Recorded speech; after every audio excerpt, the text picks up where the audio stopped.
বৃষ্টি চলবে জানালো আলিপুর আবহাওয়া দপ্তর। বঙ্গোপসাগরে নিম্নচাপ পরিণত হয়েছে গভীর নিম্নচাপে, চলছে নাগাড়ে বৃষ্টি। আলিপুর আবহাওয়া দপ্তর জানিয়েছে বঙ্গোপসাগরে নিম্নচাপ ক্রমে ঝাড়খণ্ড ও ওড়িশার দিকে সরছে। পূর্বাভাসে বলা হয়েছে আগামী 24 ঘন্টাতেও দক্ষিণবঙ্গের প্রায় সব জায়গায় ভারী থেকে অতি ভারী বৃষ্টি হবে। তুলনামূলকভাবে বেশি বৃষ্টি হবে বীরভূম, পুরুলিয়া, বাঁকুড়া ও পশ্চিম মেদিনীপুরে। বৃষ্টি কমবে কলকাতা, নদিয়া, হাওড়া, হুগলি ও 24 পরগনায়। আপাতত নিম্নচাপ কিন্তু একই জায়গায় আছে, সকাল থেকে কোনো গতি পাচ্ছে না, অর্থাৎ স্টেশনারি মুভমেন্ট। এর ফলে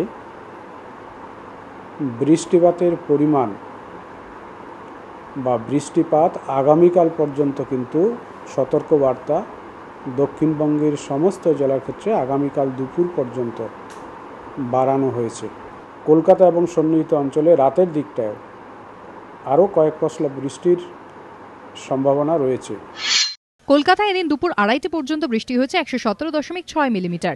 অন্যদিকে গত 24 ঘন্টায় ডায়মন্ড হারবারে বৃষ্টি হয়েছে 170 মিলিমিটার, কাঁথিতে 170 মিলিমিটার, ক্যানিংয়ে 110, উলুবেড়িয়ায় 150, কল্যাণীতে 72 ও কলাইকুণ্ডায় 70 মিলিমিটার।